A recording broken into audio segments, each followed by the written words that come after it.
Découvrez le ministère du semeur et sa passion pour Christ. Ce ministère se concentre sur l'œuvre de Christ, selon Matthieu 13. Christ est le semeur de vie éternelle, semant à travers sa parole. Son esprit agit dans le cœur de l'homme pour transformer sa vie. Christ est aussi la semence, croissant en nous pour sa gloire. Nous manifestons sa vie glorieuse sur terre, tout comme il a fait. Unissons-nous pour comprendre et partager ce message divin. Chers auditeurs et très chères auditrices, j'aimerais particulièrement vous saluer là où vous êtes et vous remercier de me recevoir chez vous. Merci à vous de prêter l'oreille à quelques réflexions que nous voulons partager au sujet de l'épître de Galates. Nous voulons chercher à comprendre la pensée de l'Esprit concernant notre vie à travers cette épître, comprendre l'importance et la raison d'être de cette épître.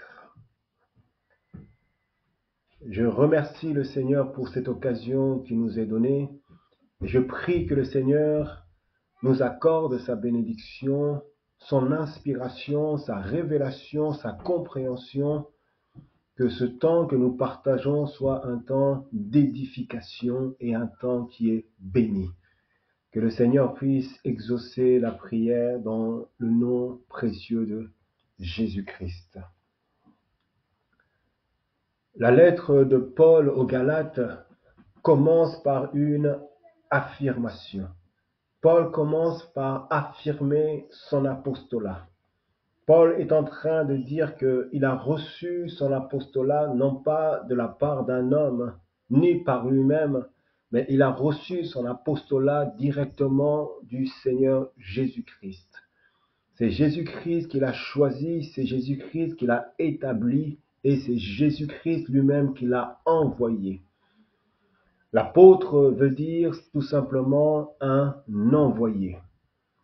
Et je crois que pour nous, chrétiens, nous pouvons aussi avoir cette même affirmation que si nous sommes devenus chrétiens, ce n'est pas premièrement par notre propre volonté, mais c'est la volonté du Seigneur. Rappelez-vous de la parole de Jésus-Christ à ses disciples lorsqu'il leur disait « Ce n'est pas vous qui m'avez choisi, mais c'est moi qui vous ai choisi, parce que c'est moi qui est venu vers vous. » C'est Jésus qui est venu vers chacun de ses disciples qui leur a dit « Toi, suis-moi ». Voyez, avant que nous puissions recevoir le message de l'Évangile, le Seigneur d'abord a mis une graine dans notre cœur, une graine de foi, afin que nous puissions croire à ce message. Car Jésus lui dira lui-même que personne ne peut venir à moi si le Père ne l'a premièrement envoyé. Et il est encore dit dans l'évangile de Jean que à tous ceux qui l'ont reçu, à tous ceux qui ont cru en son nom, il leur a donné le pouvoir de devenir un enfant de Dieu. Devenir un enfant de Dieu, c'est un privilège. On ne devient pas enfant de Dieu parce qu'on veut devenir enfant de Dieu. C'est un droit qu'on nous donne. C'est comme le droit qu'on a d'entrer dans un endroit. On nous ouvre la porte. Le Seigneur qui nous a ouvert la porte afin que nous puissions entrer dans son royaume et faire partie de son peuple et de sa famille. Donc ce n'est pas premièrement par nous-mêmes. Bien sûr que nous avons un choix, nous avons choisi, mais avant de faire ce choix, le Seigneur avait mis une graine de foi dans notre cœur. Et pourquoi est-ce que l'apôtre Paul commence cette lettre de Galates par une affirmation? Tout simplement parce que l'apôtre veut mettre une lumière sur une vérité, que tous ne sont pas choisis par Dieu. Tous ne sont pas envoyés par Dieu. Il y a bien sûr dans nos églises beaucoup de pasteurs, beaucoup d'églises, beaucoup d'apôtres, beaucoup de prophètes, mais il y a cette vérité que nous devons prendre en compte, que tous n'ont pas été envoyés par Dieu. Tous n'ont pas été choisis par Dieu. Certains se sont levés par eux-mêmes, par leur ambition, et d'autres, bien sûr, ont été envoyés par le diable lui-même pour infiltrer les églises. Et c'est une réalité devant laquelle l'apôtre Paul veut nous confronter. Et l'apôtre Paul dira ceci, que la grâce et la paix soient avec chacun de nous. Et je prie que cela soit vrai également pour vous, comme pour moi, que la grâce, l'amour de Dieu, la bonté de Dieu soit notre partage et que sa paix soit dans notre cœur. Quels que soient les temps, les situations, les difficultés dans lesquelles nous pouvons être, que nous puissions avoir toujours la paix de Dieu afin de pouvoir vaincre toutes ces situations auxquelles nous sommes confrontés. Et l'apôtre Paul, en continuant sa lettre, met en évidence la mort de Jésus-Christ, la raison de cette mort, que le Seigneur est mort pour expier nos péchés, afin de nous délivrer de ce monde qui est dominé par le mal, c'est-à-dire par Satan. Et donc la volonté de Dieu pour chaque être humain, que chaque être humain soit délivré. Délivré du péché, délivré de la domination, de la tyrannie satanique, démoniaque, afin que tous soient sauvés, que tous parviennent à la connaissance de la vérité. Et l'apôtre Paul dira, ainsi accomplit la volonté de Dieu, notre Père, à qui soit la gloire pour l'éternité. Amen. Nous arrivons maintenant au verset 6, là où l'apôtre dit, je m'étonne de la rapidité avec laquelle vous abandonnez celui qui vous a appelé par la grâce de Christ pour vous tourner vers un autre message. Je m'étonne, je suis surpris. C'est comme si l'apôtre disait, mais comment se fait-il que vous vous êtes si rapidement détourné de l'évangile que je vous ai prêché? C'est comme si l'apôtre Paul est en train de dire aux chrétiens de Galate qu'ils avaient un manque de profondeur, qu'ils n'étaient pas enracinés dans la parole de Dieu. C'est comme si ces chrétiens avaient une légèreté spirituelle. Ils avaient une connaissance de Jésus-Christ, mais une connaissance qui est superficielle. Et parce que cette connaissance était superficielle, il y avait cette légèreté. Donc, les conséquences, c'est que ils ont été facilement pris au piège par des faux enseignants. C'est un point qui est capital sur lequel je pense que nous devons nous arrêter et nous poser la question, suis-je réellement enraciné dans la parole de Dieu? Ou est-ce que j'ai la connaissance de Jésus-Christ, mais une connaissance qui est superficielle? Parce que l'apôtre est en train de dire que ces chrétiens qui avaient reçu un message se sont facilement détournés du message qu'ils avaient reçu. Et l'apôtre Paul dira que pour vous tourner vers un autre message, vous tournez vers un autre évangile. Donc, nous pouvons conclure que, effectivement, dans nos églises, il y a un autre message. Il y a un autre évangile. Un évangile qui ne correspond pas à la pensée de l'esprit. Un évangile qui n'est pas l'inspiration de Dieu. Un évangile qui n'est pas la volonté de Dieu. Mais un évangile qui a pour but de séduire et de détourner les cœurs de la vérité. Et l'apôtre dira ceci: non, il n'en existe pas d'autre message, il n'y a pas d'autre évangile. Mais il y a des gens qui sèment le trouble parmi vous et qui veulent renverser le message de Christ.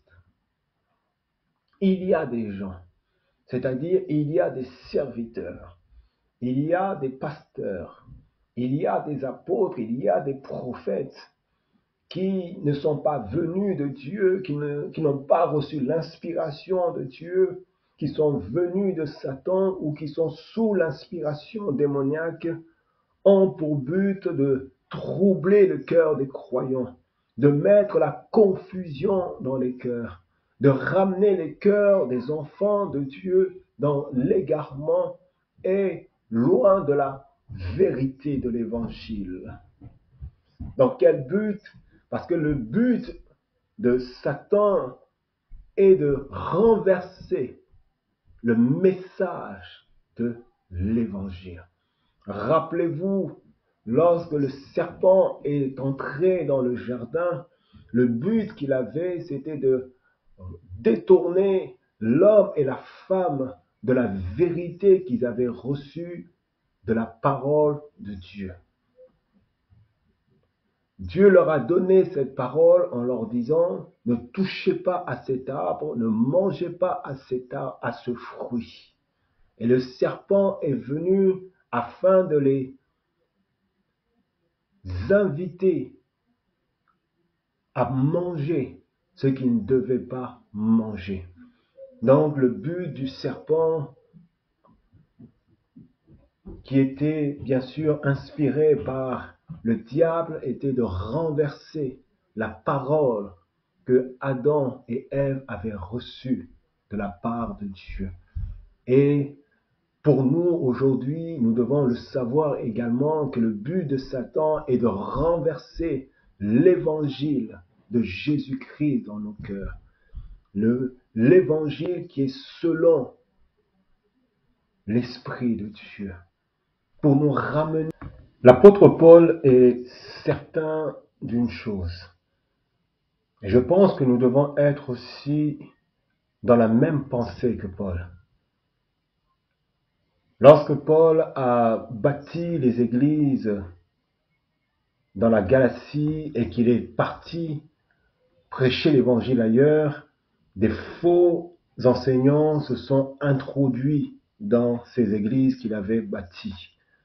Et aujourd'hui, nous devons être conscients qu'il y a aussi des faux serviteurs qui se sont infiltrés dans l'Église.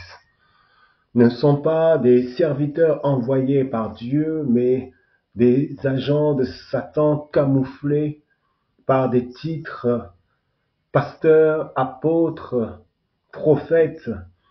Et je ne suis pas en train de pointer du doigt tous les serviteurs de Dieu. Mais je suis simplement en train de dire que tous ne sont pas vrais. Tous ne sont pas envoyés par Dieu. Tous prêchent l'évangile.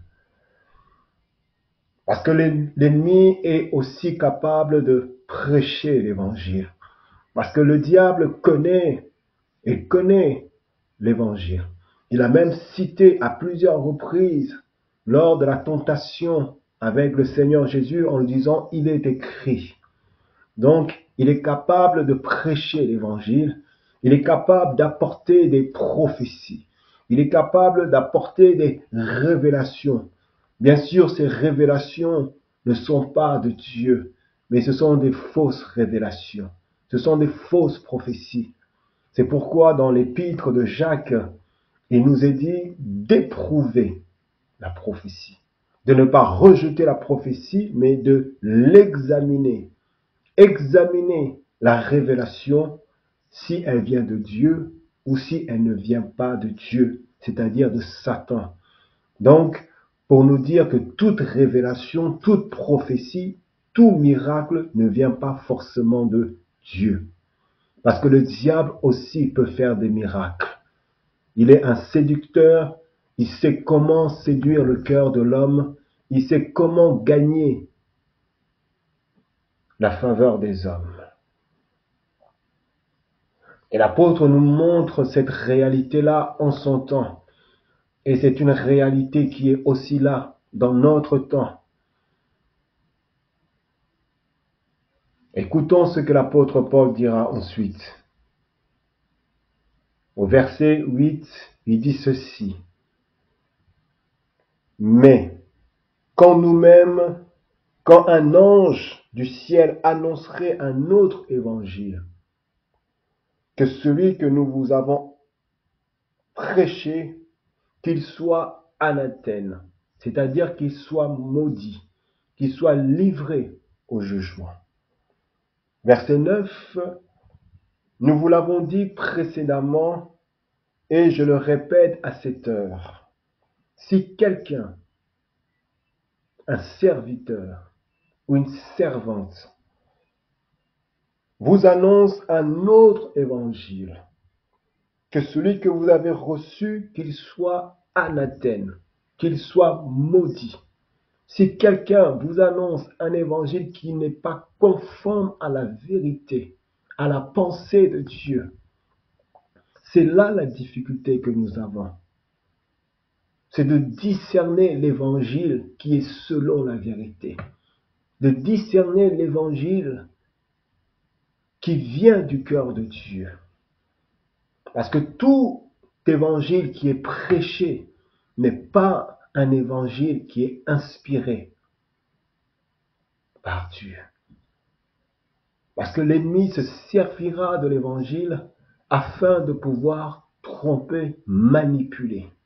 Ces hommes qui se sont infiltrés dans les églises, pour s'infiltrer dans les églises, il fallait qu'ils apportent un évangile que ces croyants allaient accepter. Mais en réalité, derrière cet évangile, ils avaient des buts qui étaient démoniaques. Et ces buts, nous l'avons déjà dit, c'est de mettre la confusion et de détruire la foi, de renverser les cœurs et de éloigner les cœurs de la vérité. Et l'apôtre Paul proclame cette malédiction en disant que tous ceux qui apportent un évangile qui n'est pas selon Dieu, qu'ils soient maudits. C'est quelque chose qui est très grave. Et cette malédiction est toujours d'actualité. Malheur à moi si je prêche un évangile qui n'est pas inspiré par Dieu. Un évangile qui n'est pas selon Dieu. Un évangile qui a pour but de détourner les cœurs de la vérité. Un évangile qui a pour but de me faire valoir, que de faire valoir Christ. Un évangile qui a des mauvaises intentions. Malheur. Si quelqu'un prêche un évangile que nous vous avons prêché, un autre évangile, qu'il soit maudit. Que Dieu puisse nous en épargner et que Dieu puisse nous ouvrir les yeux sur cette réalité dans laquelle nous sommes, dans laquelle sont également nos églises. Que le Seigneur nous donne d'avoir une connaissance approfondie de sa parole, une révélation de sa vérité, afin que nous ne soyons pas facilement détournés de la vérité, comme ce fut pour les chrétiens de Galate. Combien nous avons besoin de nous accrocher, de méditer cette parole avec un esprit de vérité, que nous puissions réveiller cette soif en nous de la parole de Dieu. Car celui qui a la lumière en lui a facilement la capacité de reconnaître le ténèbre qui vient au-devant de lui. Que le Seigneur vous bénisse pour ce temps que nous avons partagé, pour ces quelques réflexions. Je vous invite vraiment à réfléchir à cela et je vous donne rendez-vous pour la prochaine réflexion. Amen. Que le Seigneur soit béni.